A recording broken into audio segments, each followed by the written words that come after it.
Buenos días a todos y a todas. En primer lugar, nos gustaría de nuevo, como también ayer hicieron mis compañeras, reiterar nuestro agradecimiento a todas las personas que os habéis animado a participar en el encuentro y que ya ayer fue bastante interesante el inicio.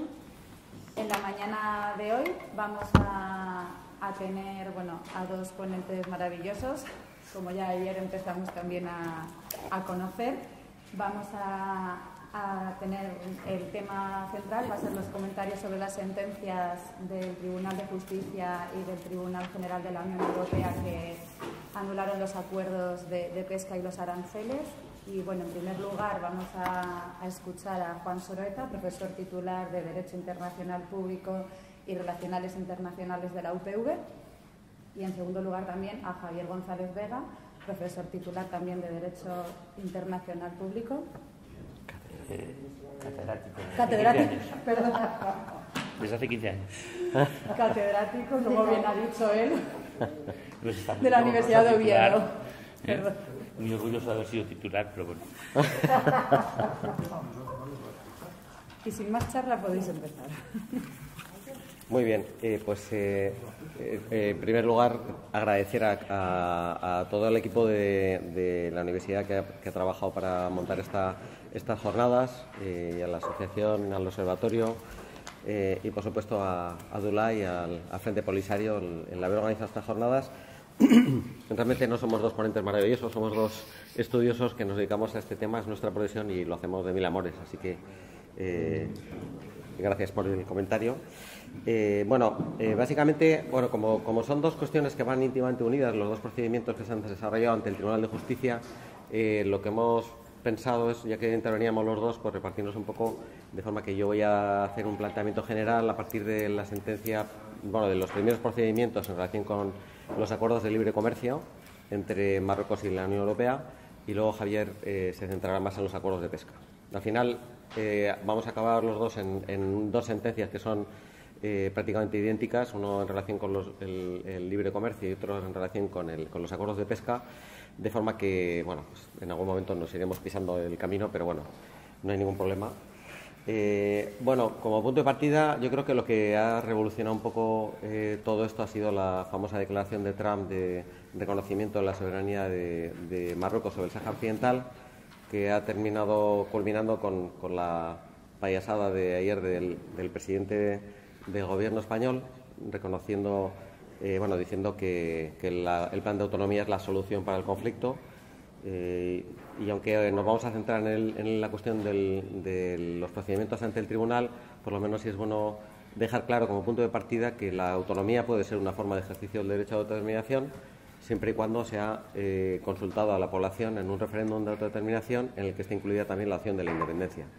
La autonomía es una solución política que, si el pueblo saharaui lo quiere aceptar, pues nosotros no tenemos nada que decir, pero desde el punto de vista del derecho internacional, el derecho a la determinación consiste en una consulta a la población a través de un referéndum, con el censo que ya está hecho por Naciones Unidas. Es mentira esto que se suele decir de que es un problema. Hay problemas con el proceso de identificación, no se sabe, no se conoce la composición del censo. El censo está hecho ya por Naciones Unidas.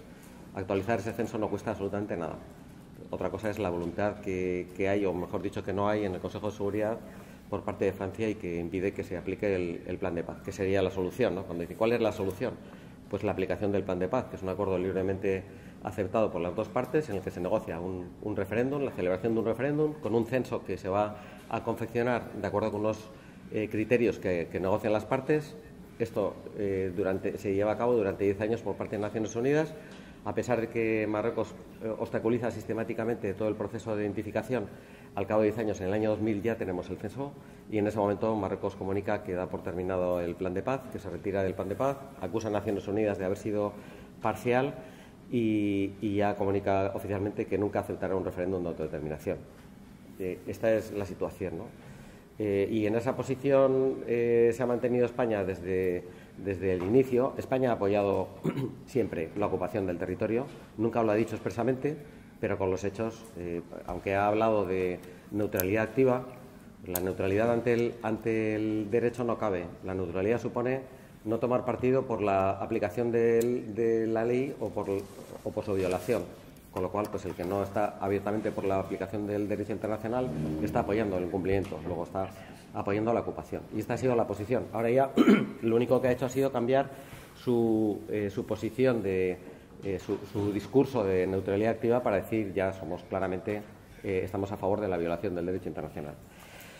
Y bueno, dejando un poco al lado este tema, que me imagino que saldrá porque ya ayer tuvimos unas largas conversaciones en relación con este tema, ahora tenemos algunos elementos más de juicio para conocer en qué consistía esa carta extraña que ha aparecido por ahí. El punto de partida de los procedimientos judiciales ante el Tribunal de Justicia, como preámbulo, ¿no? Yo recuerdo que hace más de 20 años, hablando con Buhari y con Haddad, que en paz descansen, especialmente me da muchísima pena que no pueda estar Haddad aquí para disfrutar de lo que es, por lo menos hasta ahora, el resultado de los procedimientos que se desarrollan ante el Tribunal de Justicia, porque él era el que encabezaba las acciones jurídicas o que las coordinaba y bueno, habría sido un momento impresionante, pero desgraciadamente no llegó a verlo, ¿no? Hablaba con ellos de que en el momento que desde que el 6 de septiembre de 1991 el pueblo saharaui cambió las armas por las urnas y cuando 10 años más tarde Naciones Unidas hizo pública la confección del censo, en ese momento es cuando, después de que Marruecos proclamara abiertamente que nunca aceptaría la celebración de un referéndum, quizás era el momento de volver a las armas, puesto que habían cambiado las armas por las urnas. Las urnas fue al final una burla al pueblo saharaui y lo lógico hubiera sido retomar las armas. Pese a ello, el Frente Polisario mantuvo su posición inquebrantable desde entonces de mantener la búsqueda de una solución pacífica y ya pues, hace año y pico pues llegó a la conclusión de que ya no quedaba otra opción que la de retomar las armas, ¿no? Paralelamente, y esto era algo en lo que coincidíamos siempre, es que en estos momentos hay varias vías para presionar. Militarmente el Frente Polisario no creo que pudiera ganar nunca un ejército como el marroquí, pero sí crear los problemas suficientes como para que Marruecos se pensara que hay que buscar una solución al conflicto, ¿no? Pero la vía, desde el principio, tenía que ser el derecho internacional, porque el derecho internacional está palmariamente del lado del pueblo saharaui. No es una cuestión discutible. Es dificilísimo encontrar una decisión en el ámbito judicial o digamos, estudiosos del derecho internacional que no tengan claro que el caso del Sáhara Occidental es un caso de libro de descolonización y que las soluciones, como siempre, lo dijo la Corte de la Haya en 1975, la solución al conflicto es la celebración de un referéndum de autodeterminación en el que se pregunte a la población al pueblo saharaui si, en los términos que se planteó en el plan de paz posteriormente, cuál es su voluntad, si quieren crear un Estado independiente o si quieren formar parte de Marruecos. Bien, en 2012, finalmente el Frente Polisario decide recurrir un acuerdo de libre comercio que se había puesto en marcha poco antes entre Marruecos y la Unión Europea y que se aplicaba en el Sáhara Occidental, y los acuerdos de pesca que se venían sucediendo desde que España ingresó en las Comunidades Europeas, aunque también, incluso antes, pues España también venía concluyendo estos acuerdos internacionales que violan abiertamente el derecho internacional, porque la potencia ocupante no tiene la capacidad de llevar a cabo acuerdos internacionales para explotar los recursos naturales del territorio en su beneficio propio, ¿no? Bueno, luego comentaremos también, ha habido algunos hitos a lo largo de este recorrido judicial. El primero, que no era estrictamente judicial, fue un informe que emitió Hans Corell, el asesor jurídico de Naciones Unidas, en una pregunta que se le planteó relacionada directamente por primera vez con la cuestión de los recursos naturales. Si nos vamos a las resoluciones previas al abandono de España del territorio, veremos que hay resoluciones de la Asamblea General que se aprueban anualmente recordando a España la obligación de no invertir en el territorio, no explotar los recursos naturales, de controlar las inversiones, porque la Asamblea General ya estaba diciendo que los recursos naturales son del pueblo saharaui y España no tiene la capacidad de explotarlos ni de ceder su explotación a otros estados, ¿no? Estamos en la misma situación. Desgraciadamente, pues desde aquellos años, después de más de 50 años, seguimos en la misma situación. En 2015, por fin, el Tribunal General dicta la primera sentencia. Fue una sentencia que nos dejó a todos pues felices porque por primera vez se decía claramente que la explotación de los recursos naturales del pueblo saharaui no era legal, que los acuerdos de libre comercio eran contrarios al derecho internacional. La Corte dijo muchas cosas, pero entre otras cosas importantes dijo que los acuerdos no se pueden aplicar en el territorio del Sáhara Occidental o, más correctamente, en la parte del Sáhara Occidental que controla Marruecos.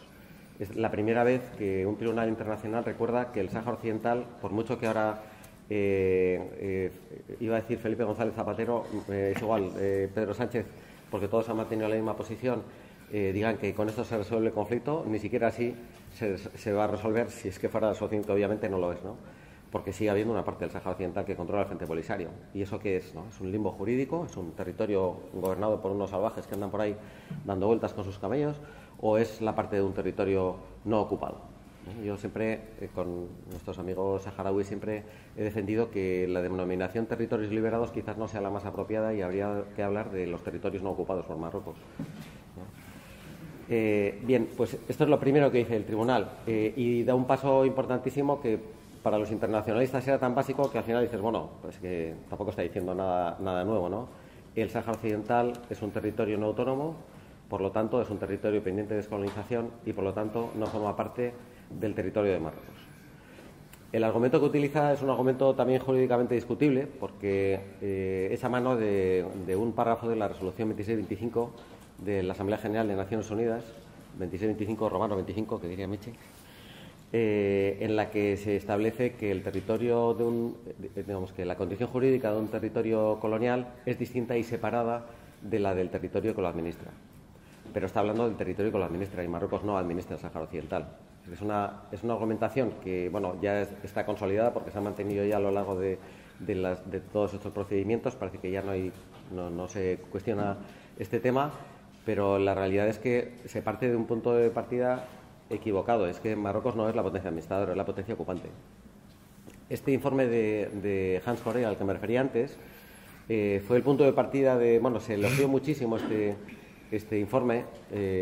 Yo siempre lo he criticado porque me parece que introduce un elemento que distorsiona el debate, porque dice que existe la opinio juris, para los que no seáis juristas o que estudiasteis de hecho hace mucho y no os acordáis lo que es la opinio juris, es, digamos, la fase final de la creación de una costumbre internacional, es decir, una norma no escrita, y cuando se dice que existe la opinio juris es como existe una norma no escrita en virtud de la cual, cuando las potencias administradoras negocian la explotación de los recursos naturales en beneficio de la población, sería válido. Pero es que no estamos hablando de potencia administradora, estamos hablando de potencia ocupante del territorio. Me despisto. No, tranquilo. Todo sea por la televisión saharaui. Esta es la televisión saharaui. Bien, entonces introdujo este elemento. Dijo, cuando es en beneficio o con el consentimiento del pueblo saharaui. Ya parecía que cuando era en beneficio de la población ya se podía dar por válido, ¿no? En un congreso que se celebró en 2008 en Sudáfrica, se le preguntó a Hans Corell por qué había introducido ese elemento de o en beneficio. ¿Quién decide si es en beneficio o no es en beneficio de la población?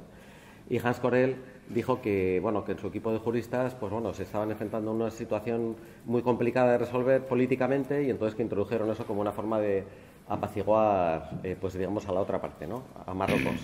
Podría ser, pero en fin, introdujeron un elemento que yo creo que ha distorsionado siempre este debate, porque la Unión Europea desde sus primeros acuerdos se agarró a este tema. No, es que los acuerdos de libre comercio y de pesca benefician a la población del Sáhara Occidental. Afortunadamente esto ya ha quedado zanjado por la Corte. Ya no importa si es en beneficio o en perjuicio del pueblo saharaui. Lo que importa es que tenga el consentimiento del pueblo saharaui. O dice del pueblo del Sáhara Occidental, que será una cuestión que supongo que abordará Javier más adelante, ¿no? La sentencia del año 2016 dice los acuerdos de libre comercio entre Marruecos y la Unión Europea son inválidos en su aplicación al Sáhara Occidental porque se trata de un territorio que es un territorio no autónomo, pendiente de descolonización, no forma parte de Marruecos y además el argumento principal que utiliza, que yo desde luego no comparto para nada y afortunadamente también lo ha echado atrás el Tribunal de Justicia más adelante, decía que eran nulos porque el Consejo, antes de poner en práctica este acuerdo, no se había asegurado de que los acuerdos no fueran en detrimento de la población. Ya ni siquiera habla de que beneficie, sino que por lo menos no perjudicara a la población saharaui. Yo creo que todo el mundo sabe que el pueblo saharaui vive en los territorios ocupados en guetos, que no tienen acceso al trabajo, que los recursos naturales no solamente los explota Marruecos libremente, sino que además se impide a los propios saharauis participar en la explotación de los recursos naturales, no pueden participar en la pesca, no pueden participar en fosfugrar, en la extracción de los fosfatos, de forma que es evidente que no solo no va en detrimento, no solo no beneficia, sino que además va en detrimento, y le están robando sus propios recursos naturales, ¿no? Bien, este es el argumento principal. Afortunadamente, bueno, esta sentencia para nosotros era algo que era casi impensable, ¿no? Entre otras cosas porque hacía muchos años ya, antes de que se presentaran los recursos, en mi universidad hay dos profesores que fueron letrados del Tribunal de Luxemburgo y me decían: no presentéis un recurso de anulación porque no lo van a aceptar, porque van a cuestionar la legitimación activa del Frente Polisario, la capacidad jurídica del Frente Polisario para representar al pueblo saharaui ante los tribunales de la Unión Europea.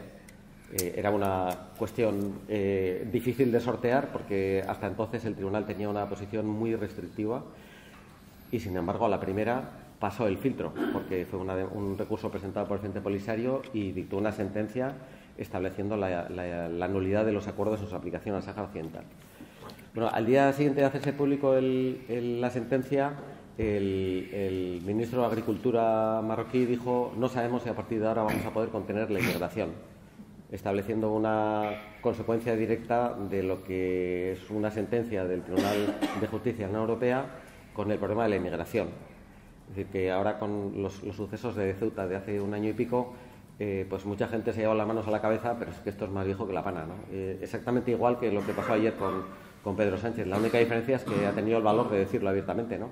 Y en el caso de Ceuta, pues ya pudimos ver claramente que la policía marroquí abría las puertas de la valla para que pasara la gente. Entonces, pero esto ya lo sabíamos. Lo que pasa es que, bueno, el verlo gráficamente, pues por lo menos puede hacer a algunos quitarse esas gafas de madera que parece que tienen a veces, ¿no? Bien, paralelamente se plantea la cuestión de los acuerdos de pesca, que luego abordará Javier, pero se plantean de dos formas diferentes. Al Tribunal de Justicia le llega el recurso del Consejo, voy a ir por partes. 2016, la sentencia del Tribunal General, del Tribunal de Justicia Europea, decide echar marcha atrás. Hace referencia al Convenio de Viena sobre el derecho a los tratados y dice, de conformidad con el Convenio de Viena del derecho a los tratados, teniendo en cuenta que el Sáhara Occidental no forma parte de Marruecos, es un tercero que no participa en un acuerdo. De acuerdo con el Convenio de Viena, los acuerdos son aplicables en el territorio de las partes contratantes. El Sáhara Occidental no forma parte del territorio de ninguna de las partes contratantes, por lo tanto no se puede aplicar en el Sáhara Occidental o no se aplica. Y establece una equivalencia entre no se puede aplicar y no se aplica, que jurídicamente no hay por dónde cogerlo. Es decir, no se puede aplicar y por lo tanto si se aplica es ilegal. Y lo que dice es, bueno, no vamos a decir que se aplica porque me van a venir reclamando el Frente Polisario indemnizaciones por 40 años de explotación ilegal de los recursos naturales, pero dice algo importante. Dice: a partir de ahora, la explotación de los recursos naturales solo será válida cuando cuente con el consentimiento del pueblo del Sáhara Occidental. Y este es el gran paso. Un tribunal no puede hacer una afirmación y quedarse tan ancho sin explicar por qué. ¿Por qué a partir de ahora? El por qué es muy sencillo. Pues porque me evito que me vengan reclamando indemnizaciones por explotación ilegal de los recursos naturales durante los 40 años previos. Pero bueno, dijo por lo menos a partir de ahora, y eso ya es algo, ¿no? Y luego a partir de ahí se plantea la cuestión de quién es el pueblo del Sáhara Occidental, si son los colonos que viven en los territorios ocupados, pero bueno, esto como es algo que lo toco, te lo dejo a ti, ¿no? Sí, porque si no le voy a dejar a este pobre, no va a tener... Sí, son dos procedimientos que van de la mano, ¿no? Yo creo que este es el gran éxito de estos procedimientos, es la referencia a quién es el pueblo del Sáhara Occidental, que es, en realidad no deja de ser una trampa terminológica, ¿no? Porque a nadie se le ocurre hablar del pueblo de España ni del pueblo de Francia. Se habla del pueblo español y en el caso del Sáhara Occidental se tenía que hablar del pueblo saharaui. Pero las sentencias siempre hablan del pueblo del Sáhara Occidental y las resoluciones de las Naciones Unidas también. Con lo cual, pues habría una puerta y la Unión Europea está siempre pendiente de ver qué puerta se queda medio abierta para poder entrar por ahí, ¿no? Afortunadamente ha entrado por ahí, pero ha salido escaldado. Bien, entonces... En el procedimiento de 2018, bueno, voy a terminar el procedimiento de 2016. Yo tuve la suerte de participar como parte del equipo de asesores del Polisario en Luxemburgo, y recuerdo que cuando un momento en el que los jueces, por la posición de los jueces, daba la sensación de que la sentencia iba a confirmar la sentencia de 2015, porque le preguntó, por ejemplo, al representante del Consejo, dice, ustedes dicen que no se están aplicando los acuerdos en el Sáhara Occidental. ¿Me puede explicar qué hacen los técnicos de la Unión Europea en el Sáhara Occidental comprobando si los productos que salen del Sáhara Occidental con dirección a la Unión Europea cumplen los requisitos establecidos por la Unión Europea? Y la respuesta del representante del Consejo fue esta. Literalmente, levantó los hombros y ahí se quedó, ¿no? Un poco más adelante, cuando estaba terminando la intervención del representante de Francia, también es bueno recordar que la posición de España era evidente entonces, porque España no solo ha ejercido como potencia administradora defendiendo los derechos de la población saharaui, como hizo Portugal siempre en relación con el pueblo timorense, sino que se ha puesto enfrente. Ahora ya lo vemos más claramente, pero es que siempre lo ha hecho. Entonces, en estos procedimientos España ha participado frente al Frente Polisario, es decir, en el otro lado del banquillo, defendiendo la legalidad de los acuerdos que a todas luces eran ilegales. Lo cual es una vergüenza, pero bueno, es lo que tenemos, ¿no? Entonces, el representante de España, bueno, le preguntó uno de los jueces, de acuerdo con las decisiones de sus propios tribunales, España es la potencia administradora del territorio. Esto lo ha dicho en un auto, en dos autos la Audiencia Nacional. Y la respuesta del representante de España fue el gobierno español acata las decisiones de sus tribunales, lo cual no quiere decir nada, porque evidentemente no es en absoluto consecuente, ¿no?, con ello. Entonces, cuando intervino el representante de Francia, que fue la última intervención antes de que se terminara la vista oral, el representante de Francia, si os hacéis una idea cómo es el pleno de jueces en Luxemburgo, pues es un sitio señorial, de esos con madera, que impone, y están los 15 jueces sentados así, y los demás estamos abajo, ¿no? El representante de Francia, mirando a los jueces y con el dedo así, les dijo, tengan en cuenta ustedes las graves consecuencias que se derivarían para las relaciones entre Marruecos y la Unión Europea de una confirmación de la sentencia. O sea, era una amenaza no velada, diciéndole, allá ustedes porque esto es grave, ¿no? La verdad es que yo, como soy un optimista compulsivo, pues pensaba que esto era un arma de doble filo, porque igual amenazar a un juez, pues igual tiene el efecto contrario. Dice, tú me amenazas, pues ahora te vas a enterar, ¿no? Pues desgraciadamente tuvo el efecto que pretendía el representante de Francia. Y obviamente la sentencia fue recurrida por el Frente Polisario, entre otras cosas porque es una aberración jurídica decir que los acuerdos no son aplicables o no se aplican, como si fuera lo mismo, no, que se están aplicando. Y aplicar es violar el derecho internacional. Pero bueno, dijo, como no se aplican, merece la pena también echar un ojo a las conclusiones del abogado general, que es una especie de propuesta, no es una propuesta realmente, pero es una especie de propuesta de sentencia que el Tribunal de Justicia suele seguir hasta en un 80% de los casos. Y en este caso prácticamente la ignoró, por no hablar de los de pesca, que ni siquiera lo menciona, ¿no?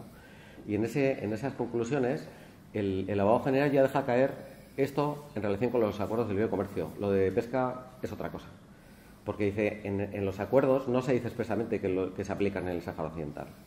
Entonces no tenemos ninguna prueba de que se esté aplicando en el Sáhara Occidental. Claro que tenían todas las pruebas que quisieran, pero ellos dijeron que no tenían esas pruebas, ¿no? Pero el abogado general decía, pero el tema de la pesca es diferente, porque ahí hay unas coordenadas geográficas, ¿no? Y lo dejó caer sin más.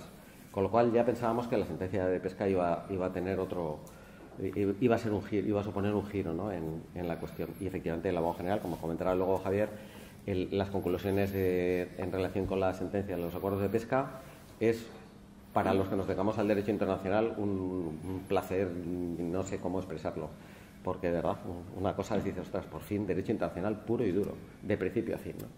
Pero bueno, no voy a hablar de esta cuestión. Entonces, como digo, estos acuerdos son recurridos por el Consejo, y en la nueva sentencia el Tribunal retoma ese argumento de que, llega a decir incluso, en algunos casos, cuando las potencias administradoras, que Marruecos no es la potencia administradora, pero bueno, insiste en ello, llegan a acuerdos que benefician a la población, pueden considerarse legales. Los estados como Nueva Zelanda, Estados Unidos o Australia, cuando concluyen tratados internacionales y quieren que se apliquen también en sus territorios, los territorios coloniales que administran, porque estos sí son administradores de territorios coloniales, incluyen una cláusula colonial en la que se dice este acuerdo será aplicable también en el territorio no autónomo tal. Dice, y esto no ha pasado en el caso del Sáhara Occidental, así que no tenemos ninguna constancia de que se esté aplicando en el Sáhara Occidental. También se habla de la posibilidad de que Marruecos pudiera concluir esos acuerdos en su condición de potencia ocupante, pero como dice el tribunal, ni siquiera Marruecos acepta que sea la potencia ocupante. También podría haber dicho lo mismo en relación con la potencia administradora, porque Marruecos tampoco niega, también niega que sea la potencia administradora, ¿no? Es decir, en el derecho de la ocupación, las potencias ocupantes, en algunos casos, cumpliendo determinados requisitos y cuando se va a beneficiar la población durante la ocupación, pueden concluir algunos acuerdos, ¿no? Pero Marruecos dice claramente que no es la potencia ocupante, y entonces ya el tribunal directamente se carga también este argumento, ¿no? La sentencia de 2018, pues realmente es una aberración jurídica, porque decir que, perdón, la 2016, estoy mezclando aquí todo. La sentencia del tribunal dice no son nulos en su aplicación al Sáhara Occidental porque no se pueden aplicar o no se aplican, y ahí queda todo, ¿no? Entonces, luego ya las dos últimas sentencias, que son las que van juntas, que son prácticamente idénticas en relación con los acuerdos de libre comercio y los de pesca, del año 2021, esta es la sentencia que por fin entra a fondo sobre la cuestión de cuándo serán legales estos acuerdos. ¿Cuándo serán legales? Cuando cuenten con el consentimiento del pueblo del Sáhara Occidental. Desde la sentencia de 2018... Es que me cuesta hablar de ese tema sin meterme en el tema de pesca. Cuando quieras me cortas y empiezas tú, ¿eh? Sí, porque, claro, es que la sentencia de 2018 sobre el biocomercio se basa en el procedimiento anterior en materia de pesca. Entonces, es casi imposible referirme a ello sin explicar la cuestión fundamental, que es la de la representatividad del Frente Polisario como representante, de la condición del Frente Polisario como representante único del pueblo del Sáhara Occidental. Ante el tribunal se cuestionaron cosas como que sea un movimiento de liberación nacional. En cualquier manual de Derecho Internacional encontraréis como ejemplos de movimientos de liberación nacional la OLP, la SWAPO, el Fretilin timorense y el Frente Polisario. Son ejemplos del libro de toda la vida. Pues cuestionan esto, ¿no? Y el argumento que utilizan además es que el Frente Polisario no disfruta del estatuto de observador en las Naciones Unidas. El estatuto de observador internacional es un derecho que se reconoce, o una condición jurídica que se reconoce a los movimientos de liberación nacional, a algunos movimientos de liberación nacional, pero no condicionan su existencia como movimiento de liberación nacional, ¿no? Incluso se llegó a cuestionar que fuera el único representante del pueblo saharaui. Y el tribunal tiene que entrar ahí y decir, ¿cómo que no es el último representante, el único? ¿Quién más? Y en ese momento, el tribunal llega a decir pues que España ya renunció a sus responsabilidades. Yo me pregunto si un Estado puede renunciar a sus obligaciones. A sus derechos igual, pero a sus obligaciones no. Entonces, España, por lo tanto, no es tampoco, y además, ¿a quién se le ocurre pensar que España puede ser el representante del pueblo saharaui? Esto es ya rozar el absurdo, ¿no? Bueno, sin rozarlo, es absurdo, sin más. Entonces, es verdad, quizás le voy a dejar la palabra a Javier, porque al final, es verdad, el elemento principal de todos estos procedimientos es la legitimación activa del Frente Polisario para representar al pueblo saharaui. Y en qué medida el Consejo, la Comisión consiguen este consentimiento o no. Y pues este es el gran punto, el punto más importante, igual pues cuando luego podemos hablar. Sí, bueno, y si no, además podemos ir sí, es verdad, sí. Eso, que sea un diálogo. Venga. Sí. Bueno, nada, en relación con la cuestión que plantea Juan, y es la relativa al tema de la legitimación del Frente Polisario, es ciertamente una cuestión que ha resultado extremadamente controvertida, ¿no? Juan mencionaba la anécdota de los antiguos letrados del Tribunal de Justicia que desaconsejaban plantear el recurso dadas las restricciones que la noción de legitimación planteaba en la perspectiva del derecho de la Unión Europea. Yo también a este respecto tengo una anécdota que comentar, y es concretamente el hecho de que en el año 2014, concretamente en enero de 2014, tuve la ocasión, el honor de participar en un seminario que tuvo lugar en Argel, a propósito precisamente de los recursos que entonces uno ya se había presentado, el otro estaba a punto de presentarse. Iba a plantear el Frente Polisario ante el Tribunal General respecto de los acuerdos comerciales y los acuerdos de pesca, y precisamente las cuestiones que sometían a la consideración de los allí presentes tenían que ver precisamente con la posibilidad de romper precisamente ese estrecho marco a propósito de la legitimación y la aceptación directa e individualizada del Frente Polisario como ente susceptible de impugnar tales acuerdos, ¿no?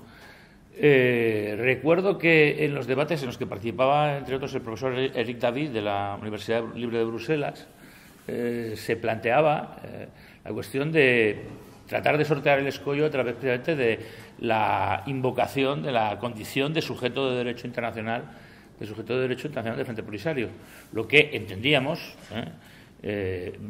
permitiría en este caso al tribunal zafarse de esas restricciones que hasta entonces venían caracterizando a la noción de legitimación para interponer un recurso. Yo, desde luego, sigo en la idea, efectivamente, de que esa, y de hecho hemos visto cómo finalmente ha sido la solución en la que ha recalado el Tribunal General en sus sentencias de 29 de septiembre, esa es, desde luego, la respuesta que debe darse a la cuestión. Sin embargo, no fue esa la respuesta que se dio en el año 2015, y aquí tenemos un pequeño desencuentro, Juan y yo, porque obviamente interpretando la misma decisión, sin embargo, llegamos a conclusiones diferentes. Juan las proclamó a voz en grito en un comentario que publicó en el año 2015 en la Revista General de Derecho Europeo, donde afirmaba: por fin el tribunal reconoce la legitimación, la subjetividad jurídica internacional del Frente Polisario. Bueno, ese precisamente es el motivo de nuestro desencuentro. Yo entendía que, contra lo que, sin embargo, había defendido en Argel en el año 2014, sin embargo, no se había producido ese reconocimiento de la subjetividad jurídica internacional del Frente Polisario. Bien al contrario. Lo que había hecho el tribunal en el año 2015 era, en realidad, conferir al Frente Polisario la misma legitimación que puede tener una agencia de viajes. Era esa. De hecho, Marco Milanovic, en un comentario muy pertinente en el European Journal of International Law blog, Agile Talk, realmente hablaba de esos términos y decía que, lógicamente, no es lo mismo conferir la condición de Frente Polisario cual si fuera una agencia de viajes, que obviamente reconocer esa subjetividad jurídica internacional que deriva de las reglas de derecho internacional y que se impone, aquí es que diríamos erga omnes, pues que es una realidad objetiva que ningún Estado, al margen de la posición que plantea en relación con el reconocimiento del Frente Polisario, etcétera, etcétera, puede obviamente discutir, como además así ha ocurrido precisamente en las recientes sentencias del Tribunal General, donde se pasa obviamente por encima de las circunstancias concretas que plantea el hecho de que ni la Unión Europea como tal, ni desde luego sus Estados miembros han reconocido hasta ahora tal condición al Frente Polisario. Es más, en los debates que mantuvimos en Argel en el año 2014, yo recuerdo que a la vuelta a Oviedo, tanto Raúl Rodríguez Madaleno, miembro que fue del Observatorio de Derechos Humanos del Salvador Occidental de Asturias, como yo mismo, profesores de la Universidad de Oviedo, fuimos recibidos por la entonces catedrática de Derecho Internacional Público de la Universidad con una sorna, desde luego, inesperada, diciéndonos que en dónde estaba establecido en el derecho de la Unión Europea que el Frente Polisario pudiera ser considerado como un sujeto afectado directa, individualizadamente, etcétera, etcétera. Eso más, se nos leyó la cartilla de la doctrina restrictiva del tribunal, precisamente, sí, esto es una revelación que hago por primera vez, pero precisamente para decir que sabíamos nosotros de derecho europeo, si pretendíamos, obviamente, avalar y justificar el posible recurso del Frente Polisario. Bueno, ya vemos, hasta las más eximias catedráticas de Derecho Internacional Público se equivocan. Como veis, la universidad es un remanso de paz. No en todas las circunstancias, desde luego no lo fue en esa ocasión. Bien, lo cierto es que, ya digo, en aquel momento, no obstante, en el 2015, lo cierto es que aquel reconocimiento fue un reconocimiento por la puerta de atrás, fue un reconocimiento modesto, fue un reconocimiento limitado. Ese reconocimiento, sin embargo, ahora sí se ha producido. Ahora aquí tampoco vamos a decir por la puerta de adelante, decimos más bien por la puerta lateral, porque no olvidemos, estamos hablando de sentencias dictadas por el Tribunal General. Y no olvidemos sentencias susceptibles de recurso, sentencias que se encuentran, obviamente, pendientes de recursos interpuestos tanto por la Comisión como por el Consejo de la Unión Europea el pasado diciembre, y que, por tanto, hacen que la última palabra recaiga de nuevo sobre el Tribunal de Justicia, que habrá de pronunciarse, supongo que más pronto que tarde, vistas las circunstancias en las que estamos inmersos, y, consecuentemente, ahí será el momento en el que haya que apreciar de nuevo si, efectivamente, el Tribunal de Justicia corrobora, en este caso, las tesis sustentadas por el Tribunal General, o, por el contrario, se inventa Se inventa, no sería la primera vez, una alternativa que le permita salir, no voy a decir desde lo airoso, pero en todo caso salir de esta tesitura. En este sentido me permito recordar la opinión que en relación con los asuntos del Sáhara Occidental ha expresado el consejero del Servicio Jurídico de la Comisión, Fernando Castillo de la Torre, que ha dicho a este respecto que, bueno, que el Tribunal de Justicia en realidad puede decir cualquier cosa, porque dice, si está de buena, si le parece, pues a lo mejor efectivamente prohija los argumentos del Tribunal General, si por el contrario pues le da por salirse por la tangente, pues inventará, como así hizo en sus sentencias de 2016 y 2018, pues cualquier constructo, cualquier especie que le sirva obviamente para servir a Dios y al diablo, como efectivamente yo creo que ha hecho en ambas decisiones, ¿no? En este sentido, pues bueno, volviendo no obstante a la cuestión de la legitimación del Frente Polisario, hay ciertamente algunos aspectos, y aquí yo voy a entrar en una cuestión que posiblemente Juan lo comparta, pero digo, hay algunos aspectos en los que las afirmaciones del Tribunal General acerca de la legitimación, sujeto de derecho internacional, del Frente Polisario pueden, sin embargo, ser sometidas a un escrutinio crítico por parte del Tribunal de Justicia. Estos no son afirmaciones inequívocas, no son afirmaciones rotundas, no son afirmaciones que no tengan resquicios, y en ese sentido, bueno, voy a hacer un poco de abogado, no general, pero sí del diablo, Sí, es lo mismo. para precisamente poner de relieve dónde puede haber algunos problemas que permitan, llegado el caso al Tribunal de Justicia, con el, desde luego, inexorable apoyo del Consejo y de la Comisión, precisamente el zafarse de la cuestión de la legitimación. Bien, la primera cuestión tiene que ver con el hecho de que es cierto, el Frente Polisario es un movimiento de liberación nacional. Y en este sentido, bueno, yo he escrito en un libro que coordinó Undraiga acerca de la condición del Frente Polisario como movimiento de liberación nacional y, por consiguiente, los derechos que le asisten desde la perspectiva del derecho nacional.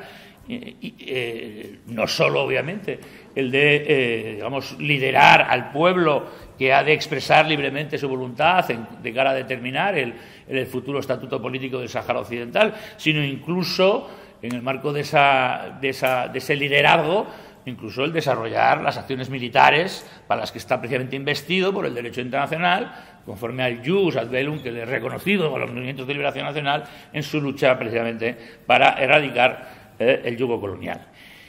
Lo que ocurre es que el Frente Polisario, siendo un movimiento de liberación nacional, es un movimiento de liberación nacional, como dirían los franceses, qui n'est pas comme les autres, que no es como los otros movimientos de liberación nacional.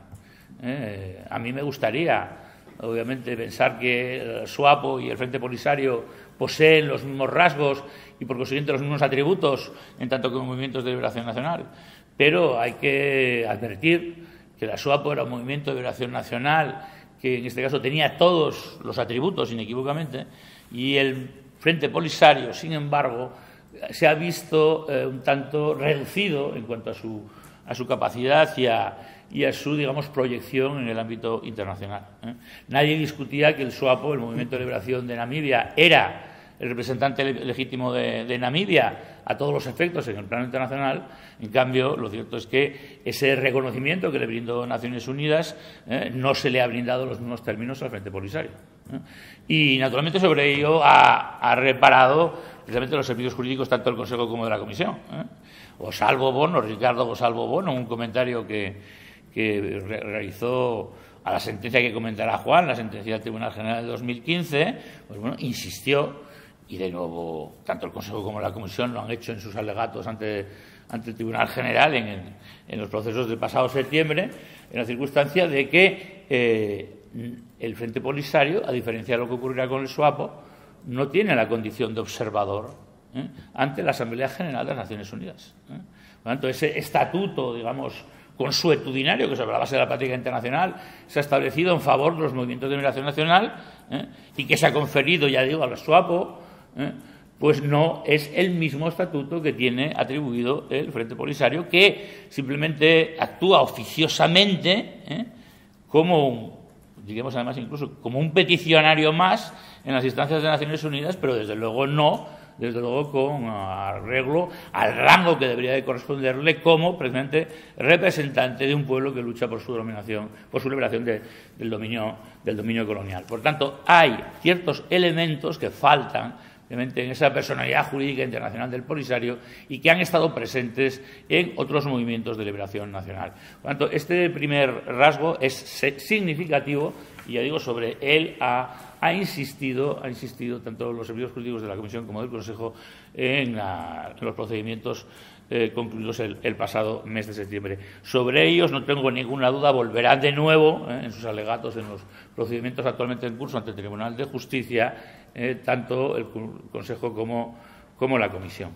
Bien, hay otras cuestiones, y aquí, sin embargo, sí se voy a ser un poco más conciso, que también obviamente merecen atención y tienen que ver no solo con la condición, en este caso, de sujeto y, por tanto, la capacidad para disponer de un locus standi en un proceso ante el Tribunal de Justicia, sino que tienen que ver con la famosa afectación directa e individualizada de la que nos hablaba la profesora Pasandrés en el área de Derecho Nacional Público en el año 2014, ¿no? En relación con esta cuestión, hay que decir que la respuesta que ofrece el Tribunal de Justicia en sus sentencias del año pasado es una respuesta que, sin embargo, puede también ser objeto de un escrutinio crítico en una futura decisión del Tribunal de Justicia y que también puede deparar unos resultados negativos. ¿Por qué digo esto? Pues miren, sencillamente por el hecho de que, concretamente, el Tribunal General, en relación con la cuestión de la afectación directa e individualizada, siempre ha preconizado una lectura abierta, flexible, justificada y razonablemente, por ello, por la necesidad de preservar la tutela judicial efectiva de los justiciables ante el Tribunal de Justicia. Y es esta una, digamos, posición que arranca ya del año 2003. Los famosos asuntos Unión de Pequeños Agricultores y Egoqueré, que se plantearon ante el Tribunal General, dieron como resultado una ampliación considerable de la noción de afectación directa e individualizada que prácticamente abría la vía para que cualquier persona directamente afectada por un acto comunitario pudiera, sin más, plantear el oportuno recurso ante el Tribunal General. Esa interpretación abierta y flexible, sin embargo, fue, inmediatamente, porque apenas me dieron, quiero recordar, 4 meses, anulada por el Tribunal de Justicia, que en este punto se mantuvo en una posición muchísimo más rígida, muchísimo más rigurosa. De hecho, ha sido él el autor de toda esta construcción, un tanto barroca en torno a la noción de afectación directa e individualizada. Y con ello, por tanto, me permito, y aquí ya digo hago de abogado del diablo, no es que necesariamente me lo crea, pero digo, me permito, por tanto, plantear el que de nuevo asistamos a un procedimiento en el cual el Tribunal de Justicia, por tanto, retome esa concepción casi esclerotizada de la noción de afectación directa e individualizada y, por tanto, desautorice esta interpretación más libre, fundada precisamente en una interpretación amplia y generosa de la noción de tutela judicial efectiva, con la cual, por tanto, impediría el reconocer las pretensiones y, por tanto, resolver en cuanto al fondo acerca de las pretensiones esgrimidas por el Frente Polisario. Yo creo que este es un riesgo cierto, y que en este caso le permitiría, además, al Tribunal de Justicia no entrar en cuestiones de derecho internacional, por tanto, eludir la cuestión acerca de la subjetividad jurídico internacional del Frente Polisario y, por cambio, moverse en un terreno mucho más cómodo para él, como es las propias nociones del derecho de la Unión Europea, con arreglo a las cuales, por tanto, determinaría, en su caso, la existencia de ciertos elementos que impiden caracterizar al Frente Polisario como el sujeto que es inexorablemente el que puede impugnar los actos de los que hablamos, los acuerdos comerciales y los acuerdos de pesca. Y en ese sentido, no lo oculto, conviene tener presente, estamos hablando además de acuerdos, por tanto, la condición precisamente de afectado directa e individualizadamente por los mismos, teniendo en cuenta que son acuerdos concluidos entre la Unión Europea y el Reino de Marruecos, es una operación en sí misma compleja, porque si, como su propio nombre indica, son acuerdos entre la Unión Europea y Marruecos, resulta en principio difícil ver dónde está el Frente Polisario como sujeto afectado directa e individualizadamente por los mismos. Digo, simplemente tomando en consideración la propia denominación de los acuerdos en cuanto tales. Obviamente hay una razón, y obviamente la identificó el Tribunal General en sus sentencias, el hecho de que se apliquen al territorio del Sáhara Occidental explícitamente es la razón, pero vuelvo a insistir, la construcción de la afectación directa e individualizada permite al tribunal, incluso en tales circunstancias en las que pueden concurrir varios sujetos afectados por una determinada decisión, concluir finalmente que esa afectación no es directa e individualizada, puede ser directa, pero no individualizada, y con ello, por tanto, digo, nos ahorraríamos un disgusto para el Consejo y para la Comisión de reiterar la consiguiente nulidad proclamada por el Tribunal General en sus decisiones del pasado mes de septiembre. Bien, hay otra cuestión que también me voy a permitir destacar, que tiene que ver con el hecho de, bueno, el efecto rocambolesco que también ha propiciado en este caso el que el pronunciamiento del Tribunal General se dote de mayor firmeza de la que poseía el pronunciamiento previo del año 2015 en el tema. Y me refiero a lo que es uno de tantos efectos colaterales, como es concretamente la jurisprudencia dictada por el Tribunal de Justicia, ahora sí, por el Tribunal de Justicia, en el asunto Venezuela contra el Consejo. Digo esto porque, concretamente, esta decisión, que tenía que ver, obviamente, con la impugnación por parte de la República Bolivariana de Venezuela de las medidas sancionatorias impuestas a este país en razón de las violaciones de los derechos humanos de las que sería responsable, permitió, y ya digo, sobre base de una previa decisión del Tribunal General, pero que luego fue finalmente recurrida ante el Tribunal de Justicia, permitió al Tribunal de Justicia afirmar precisamente que dentro de la categoría de los sujetos que podían interponer recursos ante el Tribunal de Justicia se encontraban los sujetos de derecho internacional. Y por tanto, como podemos advertir, en este caso, la solución que ha permitido al Frente Polisario ver reconocido su jus standi ante el Tribunal de Justicia no se deriva, y esto sí es importante tenerlo presente, no se deriva de una propia decisión del Tribunal General, sino de una decisión previa del Tribunal de Justicia. Digo esto porque, frente, digamos, a la visión un poco pesimista que antes trasladaba, vemos que hay también algún elemento de esperanza, no sé si engañosa, pero algún elemento de esperanza en el hecho de que la decisión del Tribunal de Justicia, del Tribunal General, en lo que atiende a la cuestión de la legitimación del Frente Polisario, al menos desde la perspectiva jurídica internacional, se sustenta en una previa afirmación realizada por el Tribunal de Justicia, que lógicamente aquí no vendrá a desdecirse a sí mismo. Otra cosa es desautorizar al Tribunal General, a ese hermano pequeño que tiene que soportar y tolerar el Tribunal de Justicia. En este caso es reiterar sencillamente lo que ya ha expuesto en un caso precedente sobre la cuestión. Bien, entrando ya en otras cuestiones y ya pasando a lo que sería el fondo del asunto. El tema de los acuerdos de pesca. El tema de los acuerdos de pesca ciertamente nos enfrenta a uno de los, digamos, fenómenos más sorprendentes a los que se puede asistir en el ámbito jurídico. Podríamos llamarlo hipocresía. Yo prefiero lo que antes hablabas tú, las gafas de madera, ¿no? Las gafas de madera con las que el Tribunal de Justicia se ha paseado en relación con este asunto.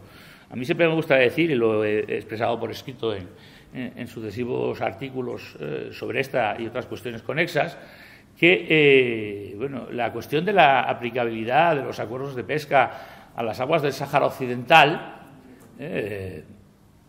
a mi juicio, no plantea la más leve duda. La más mínima duda. Como siempre digo, y ya digo, me gusta decirlo, que se lo pregunten a los pulpos. Si se aplica o no se aplican los acuerdos de pesca. Pues bueno, el pobre pulpo que está allí en el fondo del mar, cerca de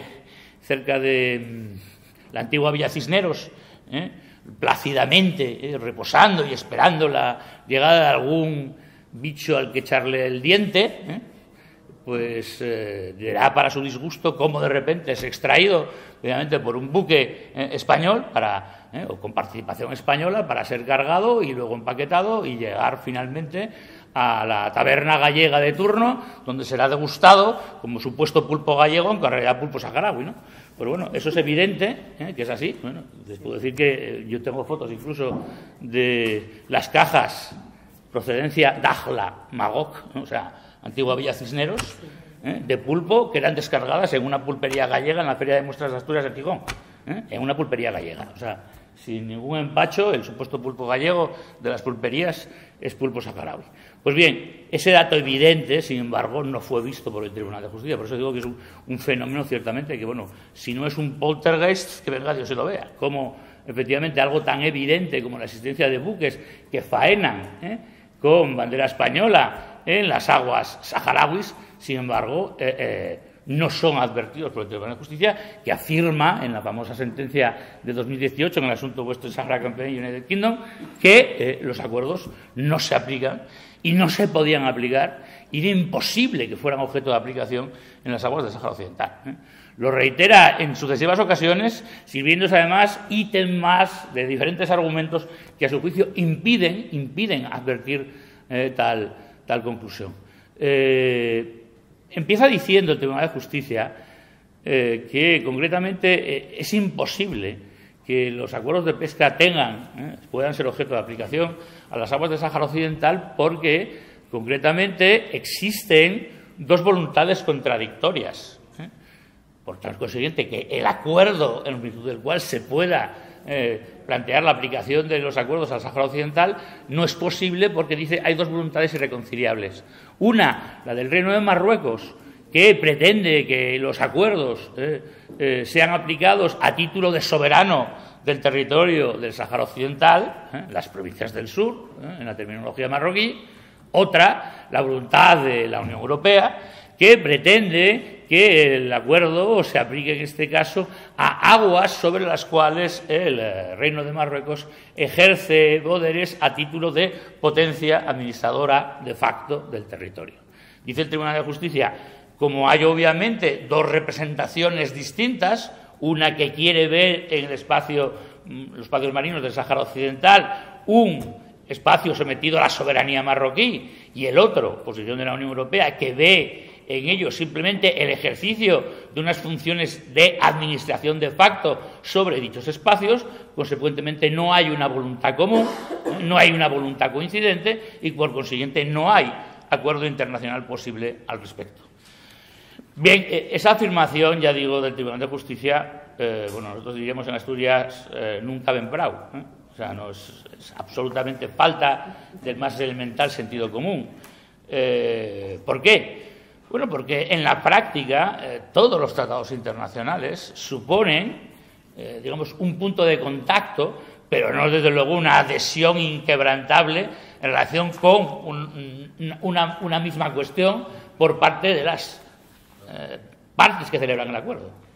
Es más, como ha dicho algún autor, muy sutilmente, en muchas ocasiones los tratados internacionales son acuerdos sobre el desacuerdo. Incluso dice este autor, en realidad son desacuerdos plasmados por escrito. Porque ya digo, no hay una afinidad intelectual entre las partes que los celebran. Hay siempre, obviamente, reservas mentales. Hay elementos de los que no participan necesariamente las partes. Por lo tanto, no hay una comunión entre las mismas a la hora de fijar los términos del acuerdo. Por lo tanto, elevar a la condición de imposibilidad lo que es en realidad la práctica usual diplomática, esto es la existencia de desacuerdos entre las partes que sin embargo se tratan de reconducir a través de un texto escrito que concita su respaldo, por tanto no tiene en sí mismo nada de extraordinario, nada de inusual. Pues bien, sin embargo, esto que ya digo es lo frecuente en la práctica diplomática se convierte prácticamente en una anomalía a la luz de las posiciones del Tribunal de Justicia y por tanto deriva en esta primera afirmación, ya digo, falaz, acerca de la imposible existencia de un acuerdo que permita la aplicación del acuerdo de pesca a las aguas del Sáhara Occidental. Bien, la segunda afirmación en la que se sustenta la negativa del Tribunal de Justicia en su sentencia de 2018 a ver posible la aplicación del acuerdo de pesca a las aguas del Sáhara Occidental tiene que ver con el hecho de que, concretamente, las famosas coordenadas geográficas de las que hablaba Juan y que acompañan al texto del acuerdo y que determinan, por consiguiente, las áreas marinas a las que debe de verificarse la aplicación del acuerdo y, consecuentemente, la explotación de los recursos pesqueros, son posteriores en un día, a la fecha de conclusión del acuerdo, de lo que extrae el Tribunal de Justicia la peregrina conclusión de que, consecuentemente, habiendo sido concluidos un día más tarde, por tanto, no son válidos como parte constitutiva del acuerdo. Dice, sí, tenemos un acuerdo. Bueno, dice, tendríamos eventualmente un acuerdo, respecto del cual su aplicación en las aguas del Sáhara Occidental resulta, a su juicio, imposible, pero en todo caso, esa aplicación supeditada al cumplimiento de las coordenadas geográficas que acompañan el acuerdo, en la medida en que no ha sido aprobado el mismo día del acuerdo, sino que ha sido transmitido a través de unas notas complementarias celebradas al día siguiente, por consiguiente, impide considerar el que existe un acuerdo con una localización geográfica que sitúe en las aguas del Sáhara Occidental el objeto de aplicación del acuerdo. Bien, habría que decir que esta afirmación del Tribunal de Justicia, a lo mejor desde la perspectiva del derecho de la Unión Europea puede resultar aceptable, ahora bien, desde la perspectiva del derecho internacional resulta a todas luces inaceptable. Y digo que resulta a todas luces inaceptable porque, concretamente, en el derecho internacional, y soy consciente de que hay un texto, la Convención de Viena sobre Derechos Tratados de 1969, que aparentemente pone blanco sobre negro las reglas en materia de celebración de los tratados, digo que, sin embargo, en el derecho internacional existe una cosa que llamamos la práctica internacional, una práctica internacional que en este punto completa las previsiones lacónicas, en este punto, de la Convención de Viena de 1969, y con arreglo a la cual se determina que la posibilidad de celebrar actos posteriores al momento de conclusión de un acuerdo no es óbice para que los mismos puedan ser tenidos por válidos y complementarios del contenido del acuerdo. Concretamente, existe en la práctica internacional, y ha sido bien estudiado concretamente por la Comisión de Derecho Internacional de Naciones Unidas, lo que se llaman las reservas tardías. Bien, las reservas tardías, como su nombre indica, son declaraciones formuladas por un Estado que tienen lugar no en el momento en que deben de ser realmente formuladas, que es el momento de manifestar el consentimiento, sino que son expresadas con posterioridad. De acuerdo con los términos de la Convención de Viena, tal posibilidad no existe. Una reserva se formula antes de la celebración de un acuerdo, siendo ratificada con ocasión de la manifestación del consentimiento, o bien en el momento mismo de manifestar el consentimiento, pero no serían, por tanto, posibles después de la manifestación del consentimiento. Pues bien, en la práctica internacional, y ahí está la Secretaría General de las Naciones Unidas, que ha venido aceptando, en tanto que depositaria de numerosos tratados multilaterales, reservas presentadas con posterioridad a la manifestación del consentimiento.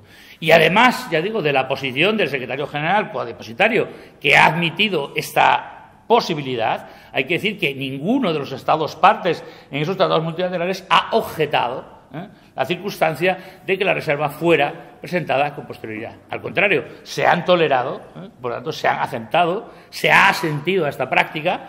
Es verdad que, lógicamente, no estamos hablando de supuestos escandalosos en los que una reserva se presente años después de haberse manifestado el consentimiento. Estamos hablando de reservas que llegan días más tarde, incluso en alguna ocasión un mes más tarde, a la Secretaría después de haberse manifestado el consentimiento a obligarse. Bien, ¿qué deducimos de todo ello? Por consiguiente, que la práctica internacional más relevante, y desde luego lo es, la producida en el entorno de las Naciones Unidas, pone de manifiesto que actos posteriores a la celebración de un tratado pueden, obviamente, completar el contenido de un tratado previamente celebrado, y por consiguiente que no es óbice para ello el que no tenga lugar en el inmediato momento en que se celebra el acuerdo. Pues bien, si obviamente en el ámbito de las Naciones Unidas se aceptan reservas tardías, ¿cómo no se puede aceptar el valor en relación con un acuerdo de pesca de las notas que fijan las coordenadas geográficas concluido al día siguiente de la celebración del acuerdo? Bien, diríamos, por tanto, que el Tribunal de Justicia se ha erigido en este caso, obviamente, en el intérprete supremo del derecho internacional, desautorizando, ya digo, incluso a la propia Comisión de Derecho Internacional y, obviamente, a la Secretaría General de las Naciones Unidas. Por consiguiente, un auténtico despropósito. Ahora bien, conviene tenerlo presente. El problema es que, obviamente, que el Tribunal de Justicia diga que el derecho internacional, según él, no admite, por ejemplo, las notas tardías en relación con la celebración de un acuerdo, sí hay que decir que esto, en el ámbito del derecho de la Unión Europea, va a misa. Esto es, que no sea conforme, que no sea correcto con lo que dispone el derecho internacional, no impide que, obviamente, el Tribunal de Justicia pueda sostenerlo, y además sostenerlo y no enmendarlo ad eternum. ¿Por qué? Pues porque el Tribunal de Justicia no es un órgano del derecho internacional, porque el Tribunal de Justicia es un órgano del derecho de la Unión Europea. Y por consiguiente, el Tribunal de Justicia, en realidad, cuando aplica, lo que aplica es derecho europeo. Que lo haga con un ropaje o una vestidura de derecho internacional, porque está aplicando normas de derecho nacional, ¿sí? Las está aplicando, pero no como derecho internacional en sí mismo, sino como derecho de la Unión Europea, que es el supremo intérprete y, por tanto, el supremo hacedor en cuanto a ello. Por eso queremos decir, y queremos ya, por tanto, anticipar, cualquiera que sea la solución que acuerde el Tribunal de Justicia, tal y como ha hecho en el 2018, tal y como pueda hacer el próximo año, cuando dicte las sentencias en esta materia, lo que hay que decir es que lo que vaya a decir el Tribunal de Justicia, sea o no conforme con lo que establece el derecho internacional, va a ir a misa. Y que no va a haber posibilidad ninguna de recurrirlo en ningún tipo de instancia judicial para, obviamente, enderezar o encauzar lo que sería la buena doctrina de derecho internacional aplicada por dicho tribunal. En este caso, por tanto, nos enfrentaremos al drama de asistir a, como tantas otras veces, a una auténtica parodia en la que el Tribunal de Justicia, afirmando aplicar el derecho internacional, lo desconoce, cosa que, por otra parte, como sabemos, hacen frecuentemente los Estados. Todavía tenemos el reciente ejemplo de ayer de nuestro presidente del Gobierno en relación con el tema de la aplicación de Marcos. Y bueno, y aquí me detengo por el momento y ya cedo de nuevo el testigo a Juan, para seguir en esta entente cordial en la que vamos analizando los diferentes aspectos del... Bueno, ya sabéis ayer de que no compartimos todos los puntos de vista y que soy yo quien tiene razón. Y una vez dicho eso, no, simplemente porque además tampoco tiene sentido. Hay algunos debates que, bueno, son más académicos, digamos, y que realmente no creo que tenga mucho interés, ¿no? Yo creo que el Frente Polisario es un movimiento de liberación nacional a todos los efectos y que el abogado general, en sus conclusiones, en esas conclusiones en las que habla de derecho internacional puro y duro, dice que, hombre, no se refiere explícitamente a ese movimiento de liberación nacional, pero dice que tiene todos los elementos que tienen los movimientos de liberación nacional. La condición de observador, el Estatuto de Observador ante Naciones Unidas es una condición más que se reconoce a algunos movimientos de liberación nacional, pero no es una condición para ser un movimiento de liberación nacional. Y realmente la razón por la que el Frente Polisario no tiene reconocidos estatutos es bastante surrealista, ¿no? La Asamblea General aprobó una resolución en la que reconocía el estatuto de movimiento, reconocía el estatuto de observador internacional a todos los movimientos de liberación nacional reconocidos por la Unión Africana. Y claro, es que el Frente Polisario no es un movimiento de liberación nacional en la Unión Africana, es un Estado. Por lo tanto, ese fue el punto de partida por el que no tiene esa condición. Y yo me acuerdo que en su momento discutía con Buhari, porque realmente es bochornoso verle intervenir. No sé quién estaba, seguramente que estabas, alguno de los que estamos aquí, estáis en Nueva York en ese momento, porque le tocó intervenir a Buhari después de que Marruecos, que ha ido convirtiendo poco a poco las intervenciones ante el Comité de Descolonización en un circo penoso, realmente que da vergüenza verlo, pues salió un cura ortodoxo que vino vestido con su traje ortodoxo, con una cruz enorme aquí, le miramos todos y dijimos, ¿qué hace este tío aquí, no? Pues este tío fue a decir que el pueblo saharaui es antropófago, y que lo dijo literalmente, ¿no? Y claro, a continuación intervenía Buhari. Buhari, hombre, le sacó moral al tema y dijo, realmente la situación del pueblo saharaui es muy difícil, pero no hemos llegado al punto en que nos comamos los unos a los otros. Pero claro, yo decía, pero realmente te obligan a participar en un teatro que el Frente Polisario no debería participar en como peticionario. Peticionario no es un representante, es un ciudadano de un territorio colonial que tiene la oportunidad de expresar ante una comisión de Naciones Unidas cuál es, en su opinión, la situación del territorio, pero no la de un movimiento de liberación nacional, ¿no? Entonces, y el problema es que en ese momento ya no tenía el Frente Polisario el suficiente apoyo en la Asamblea General, o por lo menos era cuestionable si se planteaba la cuestión del Estatuto de Salud Internacional, si iba a contar con el apoyo necesario, ¿no? Porque ya sabemos cómo va fluctuando todo, ¿no? Cuando hablamos de los reconocimientos a la República Saharaui, hablamos de más de 80, pero claro, ¿a qué año nos vamos, no? Hasta Yugoslavia fue un Estado que reconoció a la República Saharaui, pero ¿dónde está Yugoslavia, no? Quiere decir que las fuerzas van cambiando, ¿no? Y también pues Marruecos tiene un lobby importante y, lo que es peor, un maletín muy lleno de dinero y bueno, pues es fácil comprar voluntades, y más en pequeños estados africanos, ¿no? Yo sí quería llamar la atención sobre una cuestión a la que se refiere el Tribunal General, porque las instituciones le plantean, en esta última sentencia, le plantean que en realidad si el Tribunal de Justicia, si el Tribunal General echa atrás este acuerdo, en realidad está sustituyendo la voluntad de las instituciones de la Unión Europea, ¿no? Es el Tribunal General quien está decidiendo sobre las relaciones exteriores de la Unión Europea, ¿no? Y el Tribunal dice, yo creo que en el fondo no es más que no sé si por una parte es una excusatio non petita y por otra parte no es una forma de avisar también al Tribunal de Justicia. Yo, como soy optimista, quiero verlo así, porque le dice el juez de la Unión no podría hacer prevaler consideraciones de política internacional y de oportunidad sobre las reglas de admisibilidad del artículo 263, lo que excedería de sus competencias. Pero está diciendo lo que sabe que está haciendo, porque el Tribunal General y el Tribunal de Justicia, más el Tribunal de Justicia de la Unión Europea, está aplicando criterios de oportunidad política. Desgraciadamente, este es uno de los peajes que tienen los tribunales internacionales, que están muy condicionados por la admisión de su competencia por parte de los Estados, y que le lleva muchas veces a tomar decisiones en las que siempre tiene que dar, aunque sea un poquito, a la otra parte, para que no se enfade demasiado, ¿no? Y tiene en cuenta cuestiones de oportunidad política, porque la sentencia de 2018 es pura y duramente una decisión política más que jurídica, porque lo que estabas hablando de las coordenadas geográficas, si realmente no se aplican en las aguas del Sáhara Occidental, porque se ha presentado el mapa, que son los mismos mapas que llevan presentando durante 40 años, ¿en dónde se va a pescar? ¿Dónde van a pescar? Si no hay mapa, pues ¿dónde se va a pescar? Es que es una estupidez. O sea, es que ya no es una cuestión de argumento jurídico. O sea, es un tratado que no te dice dónde se va a aplicar, pues entonces el tratado no se puede aplicar en ningún sitio. Ya está, resulta el problema, ¿no?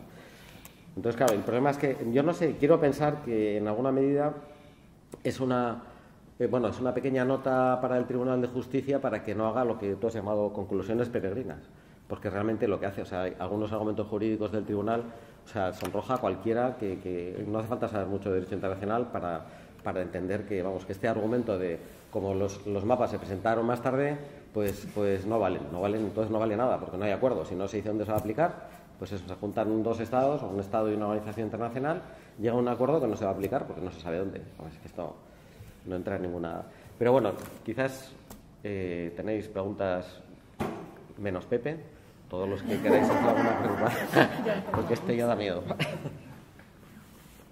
Quedan, obviamente, las cuestiones sustanciales, obviamente, que no hemos hablado sobre ellas. Bueno, yo a lo mejor, para, digamos, espolear un poco al público,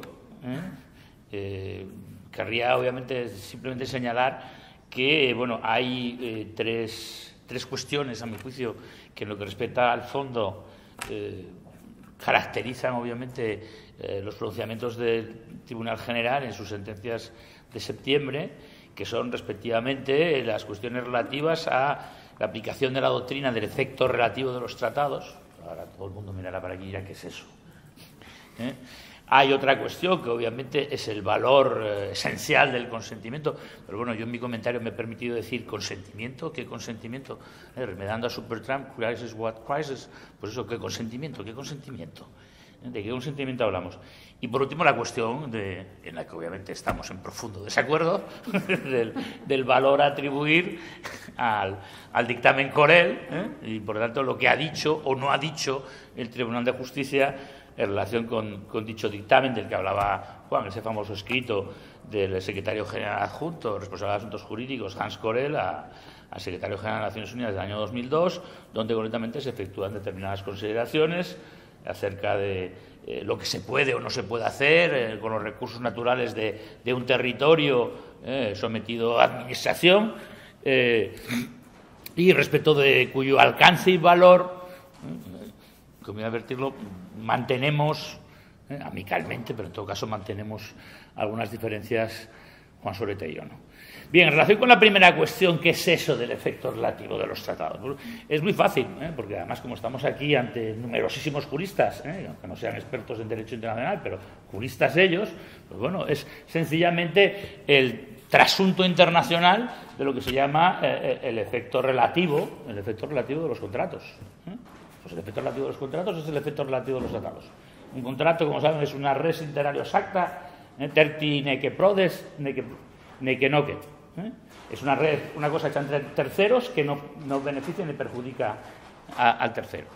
Pues bien, consecuentemente, esa regla se aplica también en el derecho internacional y es lo que conocemos como la doctrina del efecto relativo de los tratados, y es una doctrina que ha tenido un peso considerable precisamente en las decisiones del Tribunal de Justicia, tanto de 2016 como de 2018, porque efectivamente el Tribunal de Justicia aquí, por tanto, aplicando lo que es una sólida construcción de derecho internacional, recogida, como no, en la Convención de Viena sobre Derechos Tratados de 1969, por tanto, admite que el tratado en materia comercial, luego el tratado en materia de pesca entre Marruecos y la Unión Europea, es una res inter alios acta, una cosa celebrada entre Marruecos y la Unión Europea, que al tercero, en este caso al pueblo del Sáhara Occidental, ni le beneficia ni le perjudica. Bien, de esa afirmación se deriva el hecho de que, lógicamente, el Tribunal de Justicia, tanto en el 2016 como en el 2018, llegue a la conclusión de que, habiendo sido un acto concluido entre terceros, y, por tanto, no constando el consentimiento del pueblo del Sáhara Occidental, ese acuerdo no puede, bajo ningún concepto, ser aplicado al territorio y a las aguas del territorio del Sáhara Occidental. Por tanto, eso es en suma lo que sustenta la noción del efecto relativo de los tratados.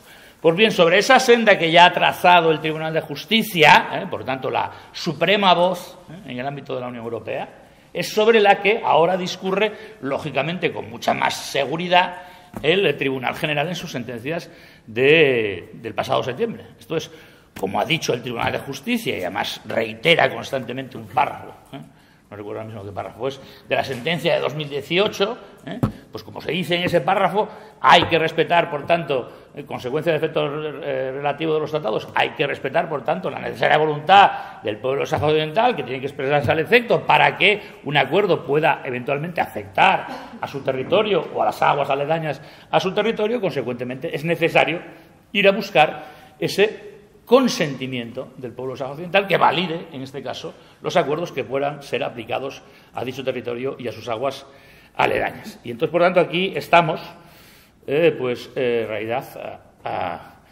como Proust, a la recherche du consensus perdu, en busca del consentimiento perdido. ¿Dónde está ese consentimiento? Y, por tanto, esta es la labor a la que se libra precisamente el Tribunal General, la búsqueda del consentimiento sobre la base del cual se pueda sustentar la validez del acuerdo y su consiguiente aplicabilidad al territorio y a las aguas aledañas al Sáhara Occidental. Bien, en esa exploración que realiza el Tribunal General hay que decir que hay, obviamente, aspectos que resultan claramente incontrovertidos, incuestionables. Esto es, el Tribunal tiene ante sí un documento elaborado por el Servicio Europeo de Acción Exterior y por los servicios jurídicos de la Comisión, un documento del año 2018 en el cual la Comisión afirma haber realizado unas consultas ante significativos elementos de la población del Sáhara Occidental, sobre la base de los cuales se puede extraer la existencia de una anuencia, por lo tanto, de una posición favorable a la aplicación de los acuerdos, tanto comerciales como de pesca, al territorio y a las aguas aledañas al Sáhara Occidental. Bien, este documento es fundamental porque precisamente el Tribunal General lo que va a hacer es dedicarse a desguazarlo, a deconstruirlo, como se dice en términos así postestructuralistas, y consecuentemente en esa labor ciertamente hay que decir que tampoco hay gran mérito, tampoco hay gran mérito, porque hay que decirlo, en realidad, como también me permito yo comentar en el estudio que he distribuido y que entre algunos de ustedes, y que en todo caso verá la luz este mes de mayo en el Anuario Español de Derecho Internacional de la Universidad de Navarra, concretamente la Comisión y el Servicio Europeo de Acción Exterior lo que hacen es lanzarse, cual Diógenes, en vez de la búsqueda de un hombre, pues a la búsqueda de un sujeto consentidor. Y claro, la búsqueda del sujeto consentidor, realizada concretamente por estos burócratas de Bruselas, pues es una auténtica chapuza. Es una auténtica chapuza. Bueno, con decir obviamente que ni siquiera se desplazaron al territorio, pues ya con eso lo tenemos todo dicho, ¿no? O sea, han logrado determinar la existencia de un consentimiento, pero no se han tomado ni siquiera la molestia de acudir a Ayun o a Dagla para ver si efectivamente esos entes que dicen ellos que consienten efectivamente han expresado su parecer favorable. Bien, ¿de dónde y cómo deduce el consentimiento la Comisión y el Servicio Europeo de Acción Exterior?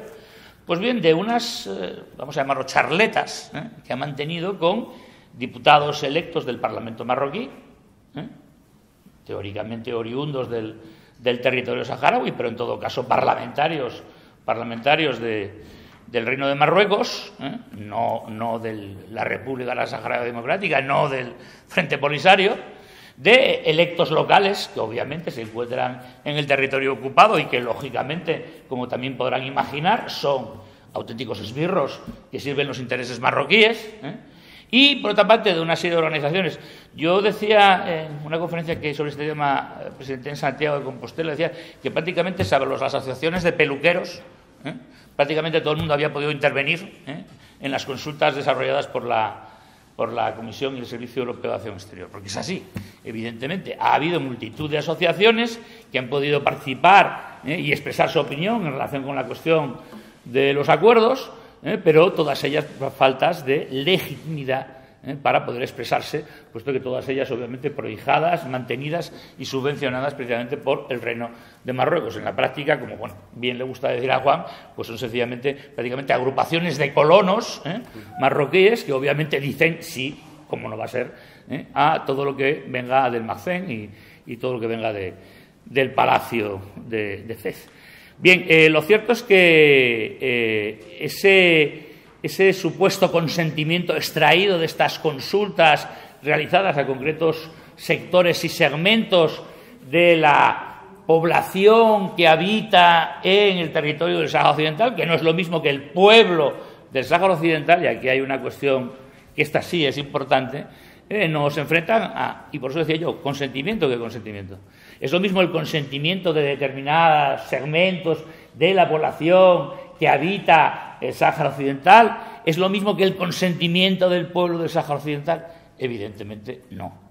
El consentimiento del pueblo del Sáhara Occidental, ese consentimiento que exige, que requiere el Tribunal de Justicia en su sentencia de 2018 y que es necesario para que los acuerdos puedan ser válidamente celebrados, obviamente nos pone en presencia de algo distinto.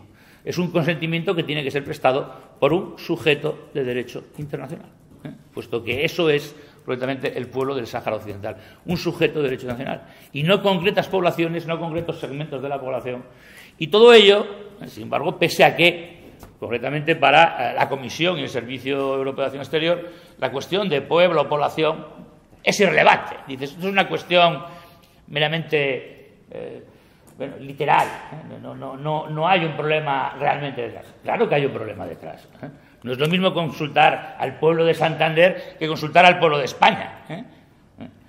Uno es una consulta a una población y otro es una consulta al titular de la soberanía. Por consiguiente, estamos hablando de cosas en términos jurídicos muy diferentes. Bien, la cuestión, sin embargo, y aquí me parece que ya van a empezar las diferencias entre Juan y yo, se vayan viendo la cara de él, seguramente para ir comprobando el profundo desacuerdo que se va abriendo entre nosotros. Bien, el tema estriba en que establecer el consentimiento del pueblo del Sáhara Occidental, y aquí yo rompo una lanza, y por eso ya empieza ya el desacuerdo, a favor de Hans Corell. Decía Hans Corell, concretamente en el Congreso Anual de la Asociación Belga de Profesores de Derecho Internacional, decía concretamente que determinar la voluntad del pueblo del Sáhara Occidental ¿en qué puede consistir? Y decía él, ¿no será acaso exigir precisamente que el pueblo del Sáhara Occidental en una consulta se pronuncie a favor de la cuestión? Desde luego ese es sin duda el procedimiento más evidente y radical para determinar la voluntad precisamente del pueblo Sáhara Occidental. Sencillamente la celebración de un referéndum que tendría por objeto el someter a consulta del pueblo del Sáhara Occidental si se acepta o no se acepta el acuerdo de pesca, el acuerdo comercial. Esa vía, desde luego, es absolutamente infalible y, desde luego, jurídicamente hablando, intachable. Estamos de acuerdo. Ah. No, como decía Hans Corell, dije yo igual, no. No todo lo que dice. Bueno, pues la cuestión es, esa, desde luego, es la solución perfecta. Ahora bien, tal solución es factible, evidentemente, como sabemos, y bueno, volvemos a la bajada de pantalones de ayer del gobierno español, esa solución, según dice el gobierno español, no es factible, no es realista. Bueno, ahí está los 30 años de inanidad de la MINURSO para demostrarlo. La celebración de un referéndum obviamente no puede tener lugar sobre cuestiones de alcance constitucional, como sería obviamente la determinación final del estatuto político del Sáhara Occidental, menos aún puede tener lugar si de lo que estamos hablando es obviamente de la celebración de un acuerdo. Si no se puede lo más, en este caso tampoco obviamente se puede lo menos, porque naturalmente Marruecos no va a estar dispuesto a que se celebre ningún tipo de consulta en su territorio, una consulta que además por definición, aquí sí estamos de acuerdo, lógicamente solo puede comprender y comprometer a el pueblo del Sáhara Occidental y no, desde luego, a la población exógena que ha sido establecida en sucesivas oleadas por Marruecos en dicho territorio. Naturalmente, por lo tanto, estamos ante un imposible. La determinación del consentimiento con arreglo al procedimiento más riguroso establecido por el derecho internacional es imposible. ¿Quiere esto decir que, por consiguiente, cuando el Tribunal de Justicia en el 2018 dijo que se requería el consentimiento del pueblo occidental, en realidad el propio Tribunal de Justicia era consciente de la imposibilidad de desempeño y, por consiguiente, en realidad lo que estaba haciendo el Tribunal era diferir la resolución de la cuestión hasta momentos más propicios, esperando que a lo mejor, entre tanto, se produzca la componenda que permita definitivamente resolver el conflicto por su absorción en el territorio. Puede ser, porque como ya he dicho, antes mencionaba a Fernando Castillo de la Torre, el Tribunal de Justicia es capaz de eso y de mucho más, y obviamente ahí está la historia de su jurisprudencia para confirmarlo. Cabe, en cambio, alimentar la posibilidad, y esto es lo que ha hecho el Tribunal General, de entender que hay otras vías alternativas, a través de las cuales se puede cumplir con esa exigencia relativa a la prestación del consentimiento por parte del pueblo del Sáhara Occidental. Y eso es lo que hace el Tribunal General en sus sentencias de septiembre pasado. Esto es, el explorar vías alternativas. En esto hay que decir, el Tribunal parte de afirmar contra lo que sostiene la Comisión, no es necesario, en ningún caso, el que el pueblo del Sáhara Occidental se pronuncie a través de una consulta para decidir si está a favor o en contra de la celebración del acuerdo. Por tanto, niega la mayor y, por tanto, en este caso, desmiente la sugerencia de Corell en el sentido de que un referéndum sería preciso para poder, obviamente, determinar la voluntad del pueblo del territorio. ¿Qué hace, por tanto, el tribunal? Pues, obviamente, descartada esta solución, que ya sabemos es, por otra parte, inviable, es, por tanto, ontológicamente imposible, por decirlo así, lo que hace es explorar otras vías alternativas. Y, naturalmente, bueno, analiza primero la alternativa que le ha brindado concretamente la Comisión y el Servicio Europeo de Acción Exterior a través de este documento de trabajo, donde, obviamente, se ha pretendido realizar unas consultas con determinados sectores de la población. Bien, en apoyo de este procedimiento, por otra parte, el Consejo y la Comisión alegan que al haber hecho esto, al haber utilizado este procedimiento de consultas tan sui generis, que ha comprendido a agentes heteróclitos presentes en el territorio, el Consejo y la Comisión afirman que lo que han hecho es simplemente aplicar las reglas del derecho internacional, correctamente establecidas en el convenio de la Organización Internacional del Trabajo número 189 sobre pueblos indígenas o en la declaración de la Asamblea General de las Naciones Unidas del año 2007 sobre, obviamente, los pueblos indígenas. Hombre, como bien ha dicho Juan, curioso, obviamente, invocar unos documentos relativos a los pueblos indígenas. Él dice por una razón, dice correctamente porque las consultas han excluido al pueblo indígena del territorio. Esto es, el pueblo del Sáhara Occidental ha sido precisamente el que no ha participado en las consultas, y sí lo han hecho, en cambio, los pueblos precisamente halógenos, precisamente los pueblos y las poblaciones ajenas al territorio. Pero bien, al margen, digamos, de esta butad, lo cierto es que la aplicación del convenio OIT sobre pueblos indígenas y de la Declaración de Naciones Unidas sobre pueblos indígenas no es en absoluto atinente al caso. Los pueblos indígenas son precisamente ciertos colectivos de creciente reconocimiento en el ámbito del derecho internacional y que se caracterizan por poseer unas estructuras generalmente tribales, por mantener unas formas de vida apegadas al territorio, por además haber desarrollado una cultura propia y diferente, por ser los aborígenes, la población aborigen del territorio, etcétera, etcétera, y por situarse además en un estadio de desarrollo premoderno. Entonces, sí, los pueblos indígenas, pues sí, son los indios americanos, las primeras naciones americanas, las poblaciones amerindias en América, otras poblaciones, por ejemplo, los inuits, los esquimales. No se les puede llamar esquimales por razones de corrección política, los inuit, en el caso de las poblaciones del Círculo Polar, o, por ejemplo, los sami, también llamados lapones, tampoco se les puede llamar lapones por razones de corrección política, en el caso del norte de Escandinavia. Esos son los pueblos indígenas.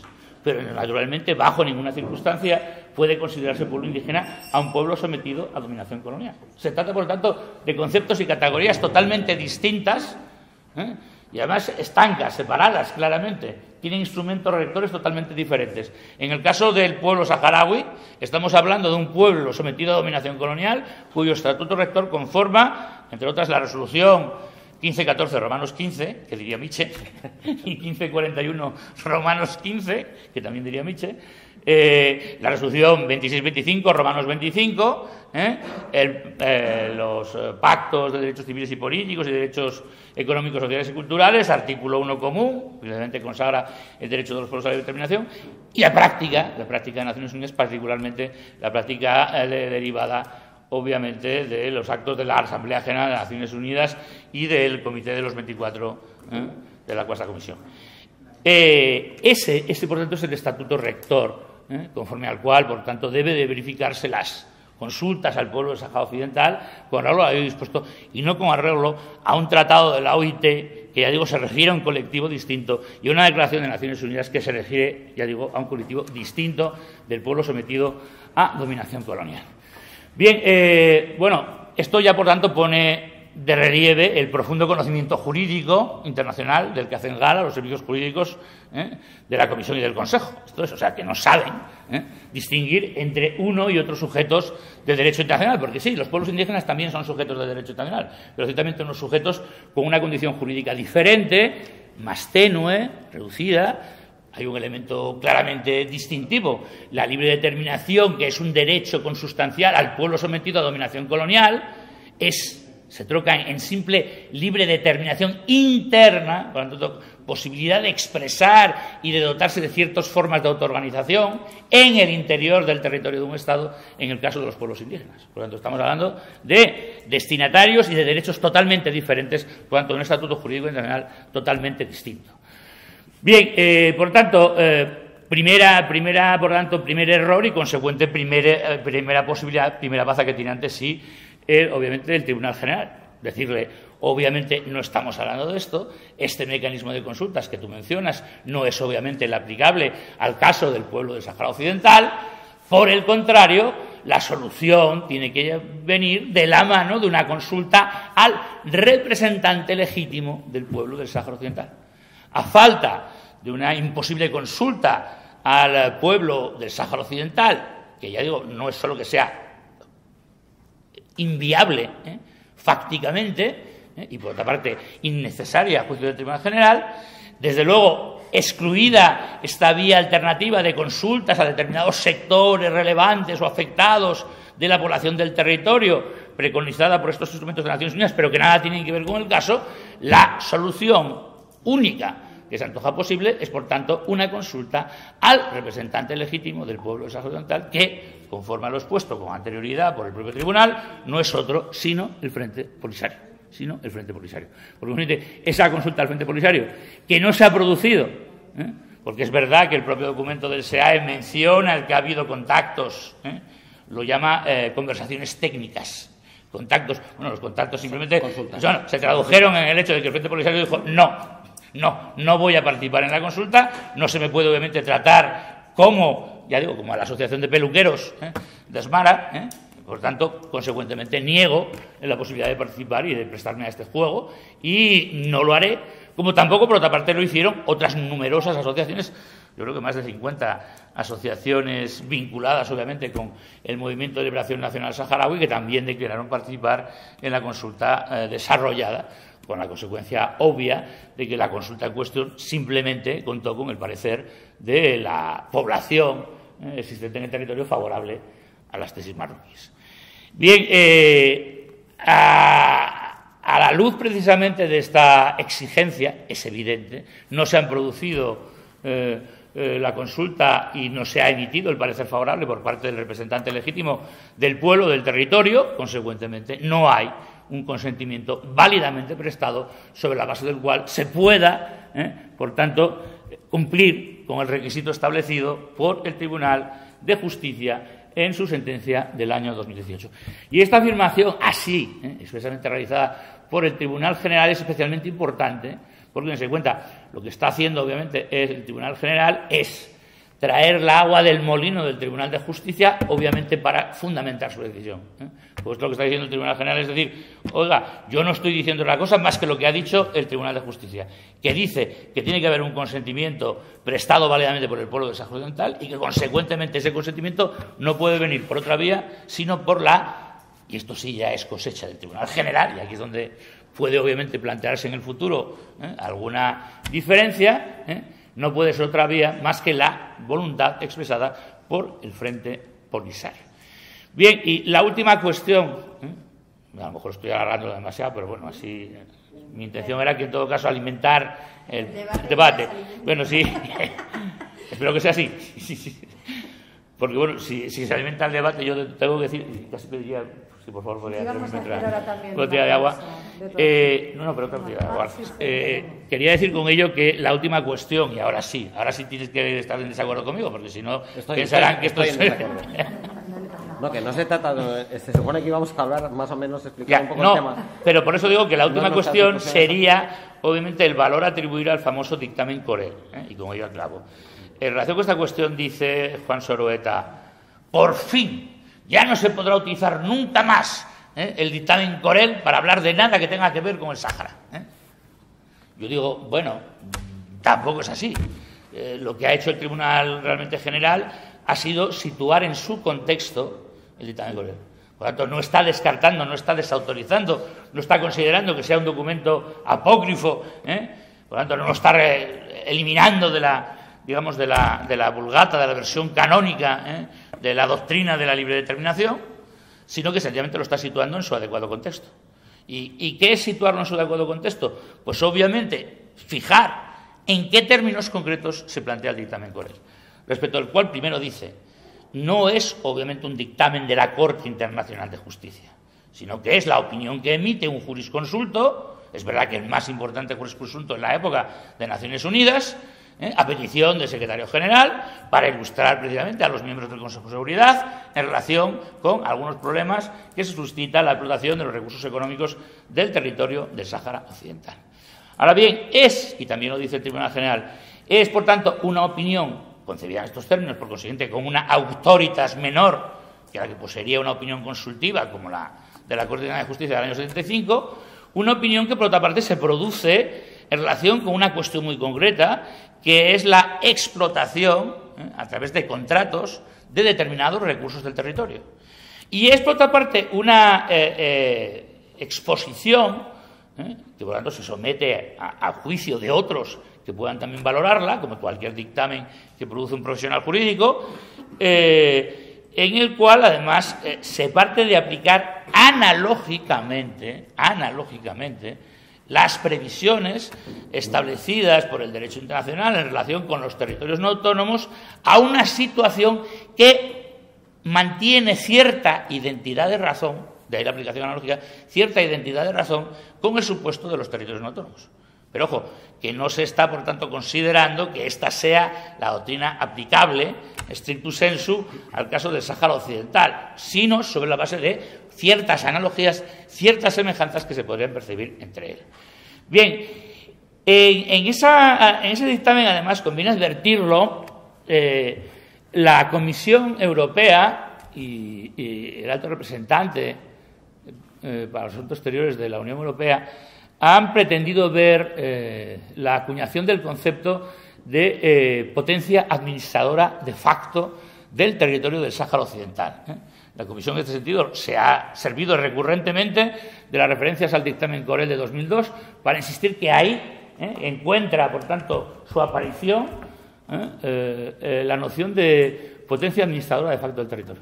Bueno, si uno se toma la molestia de leer tanto la traducción castellana como la versión original inglesa, el texto, en ningún lugar aparece la noción de potencia administradora de facto. Potencia administradora de facto es sencillamente un constructo, una creación de la propia Comisión, que supuestamente cree ver o cree fundamentar, ya digo, en ese dictamen Corell, pero ya digo, no tiene cabida para nada en dicho texto. Por otra parte, en realidad, potencia administradora de facto, a decir verdad, es un oxímoron, o sea, una contradicción en los términos, porque o sea, es potencia administradora, y no se puede ser más que potencia administradora de iure, o si no, lo que es ocupante militar. O sea, no hay un tertium genus, que es precisamente esta noción espuria que ha acuñado la Comisión, supuestamente basada en la opinión expresada por Hans Corell en el año 2002. Bien, lo que ocurre es que, como cabrá imaginar, obviamente la Comisión no puede calificar a la presencia de Marruecos en el territorio del Sáhara Occidental como ocupación militar, si lo que pretende es celebrar un acuerdo con Marruecos sobre cualquier cuestión. Obviamente esos términos no pueden aparecer presentes. Recordemos lo que le ocurrió a Ban Ki-moon, que le cayó la del pulpo, no sé, el pulpo saharaui, cuando concretamente en Tifariti, creo que fue en Tifariti, ya prácticamente al término de su mandato, se refirió precisamente, fue en el año 2016, en la primavera la primavera no, en febrero, porque fue con ocasión precisamente de la conmemoración del 40 aniversario de la creación de la República Árabe Saharaui Democrática. Habló de la ocupación marroquí. Naturalmente aquello provocó, no sé si ustedes acordarán, pero provocó, entre otras cosas, que Marruecos procediera a expulsar a un número considerable de contingentes de estos bellos durmientes que son los miembros de la MINURSO, y obviamente realizó encendidos discursos contra Ban Ki-moon, precisamente augurando lo que después se vio, obviamente, la imposibilidad de que se mantuviera en el puesto. El propio Ban Ki-moon se declaró sorprendido, me dijo, desde luego, nunca pensé que iba a ser tan maltratado, pero en este punto hay que decirlo, el MACEN no tiene ningún escrúpulo a la hora de condenar a los desafectos, y en este caso pues, ni siquiera la condición de secretario general de Naciones Unidas permitió aliviar esa condena. Lo cierto es que, por tanto, la posibilidad de calificar en los términos que proceden como ocupación militar la presencia de Marruecos en el territorio ha hecho pues que la Comisión se haya servido de esta noción, una noción que, y aquí también conviene precisarlo, el Tribunal General en sus sentencias en sus sentencias del pasado septiembre desautoriza. Dice, no existe tal condición de potencia administradora de facto, una afirmación que, como seguramente tendríamos ocasión de comprobar en su momento, seguramente sea reiterada por el propio Tribunal de Justicia, que ya al respecto se pronunció, obviamente descartando la viabilidad de esa noción. Y, consecuentemente, y como yo concluyo, a la conclusión a la que llega el Tribunal General es la de que el dictamen, concebido en los términos en que tiene que concebirse, por tanto, como una opinión jurídica más en relación con cuestiones particulares relativas a la explotación de los recursos, en la que no se reconoce a Marruecos como potencia administradora de facto, da, no obstante, pistas acerca de lo que debe de proceder para que pueda plantearse una eventual explotación legal, conforme al derecho internacional, de los recursos del territorio. Y aquí lo que hace es recordar lo que dice el propio dictamen Corell. ¿Qué dice el dictamen Corell? Que han de tenerse en cuenta los intereses y la voluntad de la población del territorio. De la voluntad de la población del territorio. Eso siempre se le olvidaba a la Comisión. Hablaba de Marruecos, hablaba incluso de los beneficios económicos que pueden ser preservados a través de una distribución de los beneficios generados por la aprobación del acuerdo, pero por el camino la Comisión olvidaba la exigencia de contar con la voluntad del pueblo del territorio. Pues bien, el dictamen Corell habla de esa voluntad y el propio Corell, ya lo sé que pese a sus desencuentros con Juan, en un congreso en el que participaron en Sudáfrica, en Pretoria, en el año 2008, pues bueno, insistía en que él siempre había hablado, y así desde luego lo prueba el propio documento, había hablado de la necesaria voluntad del pueblo del territorio a los efectos de poder celebrar un acuerdo en buena y de forma respetuoso con las exigencias del derecho internacional. Pues bien, eso es en suma lo que hace el Tribunal General. Recordar lo que efectivamente dice el dictamen Corell y no lo que ha ficcionado y lo que ha, por tanto, elaborado, elucubrado la Comisión Europea acerca de lo que supuestamente diría el dictamen Corell.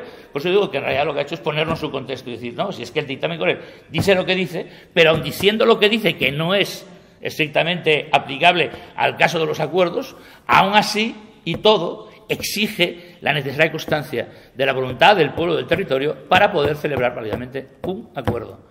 Por consiguiente, el dictamen Corell no es una pasarela a través de la cual se pueda sortear el escollo del consentimiento, sino que es una exigencia más que pone de relieve la absoluta necesidad de contar con el consentimiento del pueblo del territorio.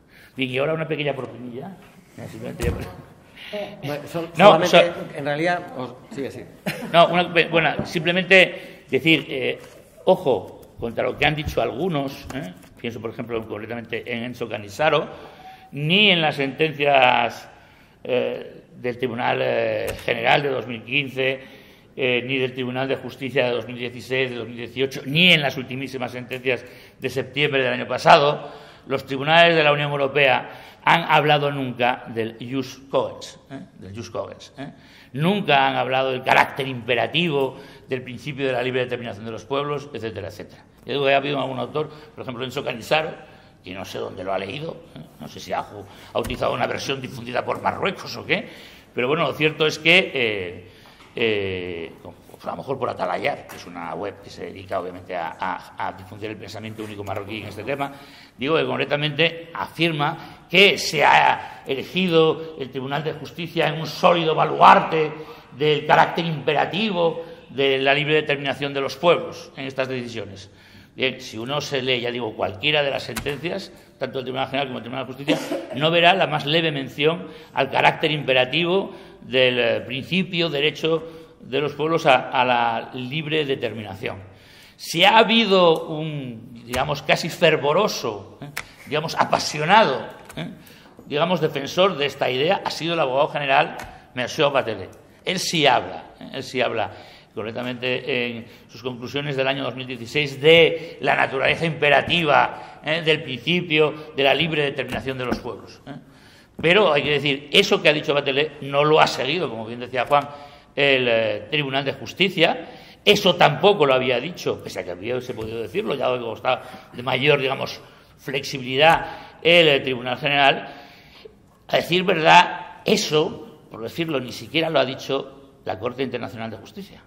La Corte Internacional de Justicia nunca ha hablado del carácter imperativo del derecho de los pueblos a la libre determinación. Ha obviamente sorteado el tema hablando de principios intransgredibles, ha hablado de el valor erga omnes, etcétera, etcétera, pero la caracterización en tales términos de derecho imperativo del principio de los pueblos, del derecho de los pueblos a la libre determinación, no aparece ni tan siquiera, por ir a la última afirmación, ni tan siquiera en el dictamen, en la opinión consultiva de 2019 en el asunto de Chavos, que se centra toda ella en las cuestiones de la libre determinación, pero que no afirma el carácter imperativo de la libre determinación de los pueblos, pese a que podía haberlo dicho, como así le han recriminado, por ejemplo, el juez Cansado Trindade. No digo, bueno, dentro de la propia corrección, el juez Cansado Trindade. Bueno, y aquí lo dejo. Sí, vamos a hacer una parada, que tenemos ahí el café esperándonos. Si me dejas un segundo solamente, porque yo voy a ser infinita. Tenemos muchas preguntas. No, voy a ser infinitamente más breve, entre otras cosas, porque yo creo que gran parte de las cuestiones que estamos comentando aquí son cuestiones, algunos debates académicos que a vosotros probablemente no os interesa lo más mínimo. Bueno, sí. Sí, pero quiero decir que es un tema tan específico nuestro que yo no sé, a veces me da la sensación de que cuando nos dirigimos a gente como vosotros, pues igual estáis esperando escuchar algo más relacionado con la práctica o con las consecuencias que pone la sentencia en el ámbito práctico, ¿no? ¿Para qué sirve esta sentencia, ¿no? ¿Cuáles van a ser sus principales consecuencias, ¿no? Entonces, yo simplemente, yo sí no estoy de acuerdo con él, como podéis imaginar, y ella os decía que tengo razón yo. Pero yo creo que realmente en la sentencia se carga el informe Corell, porque el informe Corell introduce un criterio que se inventa él, en mi opinión.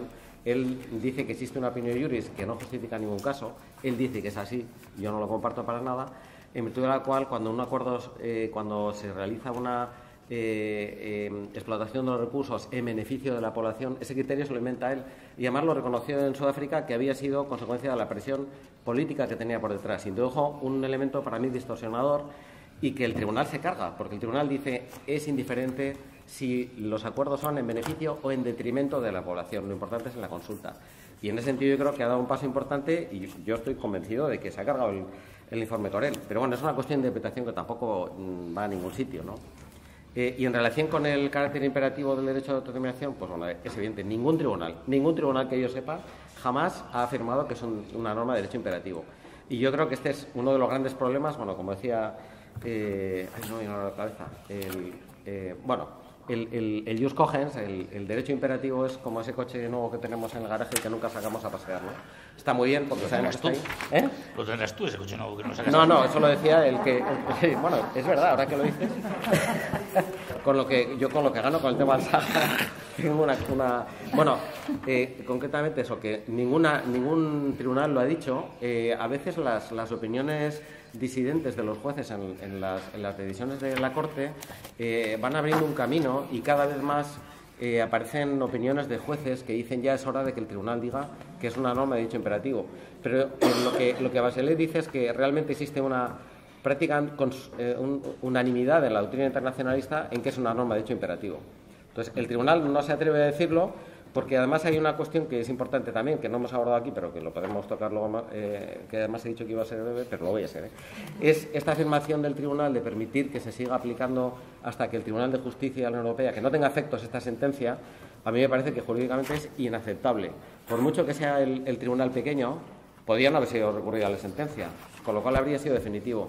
Y decir que los acuerdos no serán aplicables hasta el momento en el que el Tribunal de Justicia dicta una sentencia, o en su caso hasta que se presentara ese recurso, si se llega a presentar, o a que se acabara el plazo, es decir, después de no haber utilizado la expresión derecho imperativo, pero después de haber dicho que el derecho de autodeterminación reúne todas las características del derecho imperativo, porque es una norma esencial, fundamental del ordenamiento internacional, etcétera, el Convenio de Viena, al que tanto se refiere, se lo olvida en este caso, porque el Convenio de Viena dice que un tratado que se concluye en contravención de una norma de derecho imperativo es nulo desde ese momento.